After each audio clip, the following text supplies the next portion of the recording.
For the past 10 years, many of us have heard of Falun Gong, the practice, the beliefs, and also the struggle they're having within China. Today I'm happy to have with me spokesperson for the Falun Gong in Canada, Mr. Joel Chipkar, who will hopefully be able to shed more light on this spiritual phenomenon and the issues it faces today. Joel, thank you very much for being with us today. Thank you, Chrissy. So Joel, for those of us who don't know, what exactly is Falun Gong and what are the basics of the beliefs?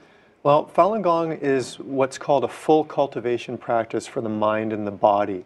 Back in China, in ancient China, these teachings that we know today, like Tai Chi or Qigong, were used to not only strengthen the body energy, but also to unlock the wisdom in the mind in order for people to reach their spiritual perfection. Much like many of the ancient teachers like the Buddha or Lao Tzu, who brought in Taoism, these were very profound, powerful teachings. And Falun Gong is also based in this essence of this belief that in order to unlock your enlightenment, you have to assimilate to universal principles, principles that make the universe kind of go round. And Falun Gong believes that the essence of every molecule in the world, everything that we see, like this table or a tree or a chair, has a characteristic. And each characteristic of each molecule is what the Chinese call Zhen Shen Ren, or truthfulness, compassion, and forbearance. Like a tree doesn't know how to hate. You know, a bird doesn't know how to be jealous. They just are. And Falun Gong believes that the human being as well can assimilate once again closer to this universal characteristic of truth, compassion, and forbearance. And once we do, that we will automatically unlock our spiritual awareness in our enlightenment. So Falun Gong itself is a way of life. People incorporate these principles of Zhen Shen Ren, truth, compassion, and forbearance, in their everyday life. So we as practitioners try to eliminate our selfishness. You know, we try to eliminate our anger and learn what it means to really truly be a good person. And the beauty of the practice itself is its practicality. Like, although it's steeped in so many thousands of years of culture, it's good for today. Like, there's no worship or ritual, there's no dogma, there's no money involved. Practitioners can come and go as they please. There's no membership lists. So it's a very free and very empowering teaching that helps people in their daily lives on a daily basis. So it doesn't sound like something that would be a threat to anyone. So why is the Chinese government so against it? Well, in order to answer that question, I have to give you a bit of history on China and also on the Communist Party. China is a country steeped in 5,000 years of culture, and in this 5,000 years, the entire society believed that gods existed. All the art that you see in China, everything, all the artifacts, not only from China, but cultures around the world, these artifacts were created to exalt gods, to pay homage to gods. All the ancient dance was done to say thanks to gods. Like, people all believed in gods.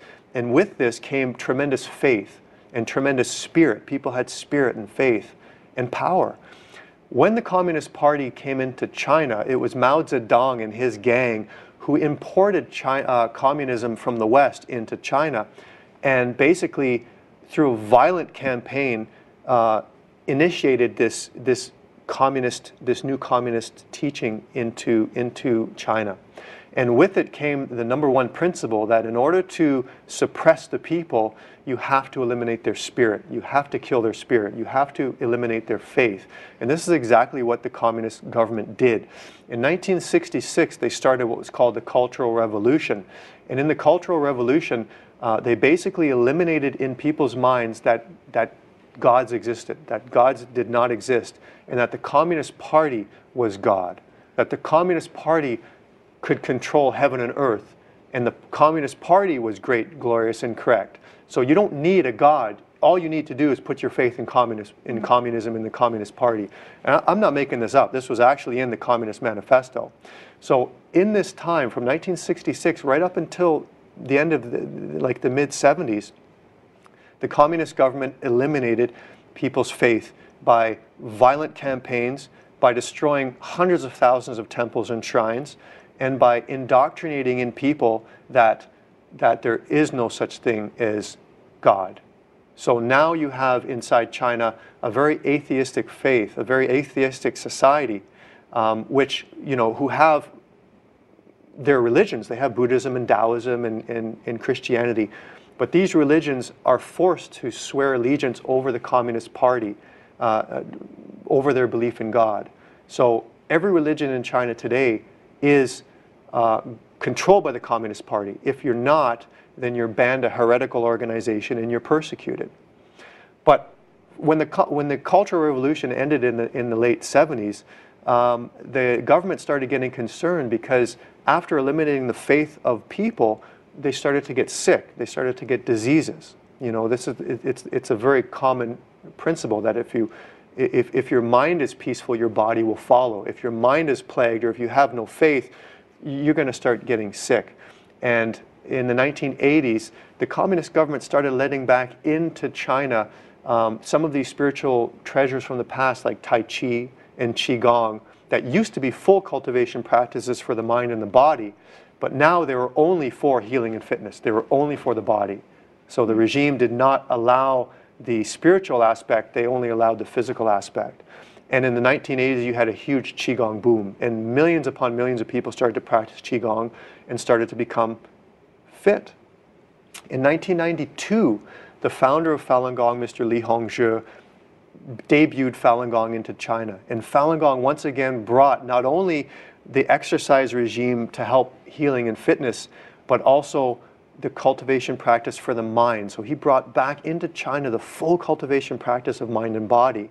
And then from 1992 to 1994, it was very respected in China. It was awarded by the actual communist regime. It was supported by the regime. It was endorsed by the regime in order for the founder to give classes all over China. It was awarded the Star Qigong School in 92 and 93.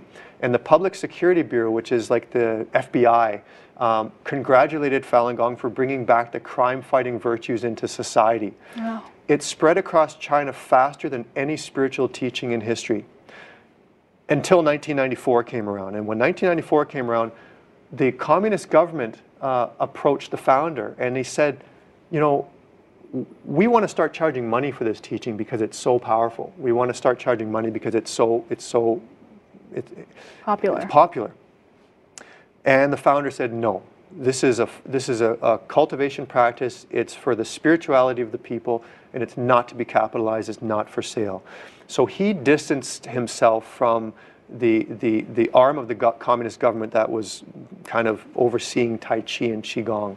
And at that point, the communist government started to attack him. So from 94 to 1999, these abuse continued to happen. And in 1999, the communist leader at the time, Jiang Zemin, ordered a violent persecution against Falun Gong when his survey found that over 100 million Falun Gong practitioners were practicing in China. That's about 1/12 of every Chinese person in China, including high-ranked Communist Party members and their families. So experts say he was very politically insecure and jealous, and he used Falun Gong as a political tool to kind of fluff his feathers and show fear to his political circle and also the rest of China. And from 1999 until today, every human rights organization in the world, Amnesty International, Human Rights Watch, the United Nations, have documented the atrocities happening inside China. Over 100 million people are forced into exile. Hundreds of thousands are being tortured in labor camps today. And tens of thousands of people have been murdered in police custody. So today, Falun Gong is the #1 human rights atrocity happening in China today. Well, many say that the Chinese government cracked down on Falun Gong because they were afraid that spiritual practice like Falun Gong could overtake the government, something which had been done in previous dynasties. Yeah, I'd say that this is really a moot point. It doesn't make a difference. There's an old saying, don't think about why a crazy person does a crazy thing, or it will drive you crazy too.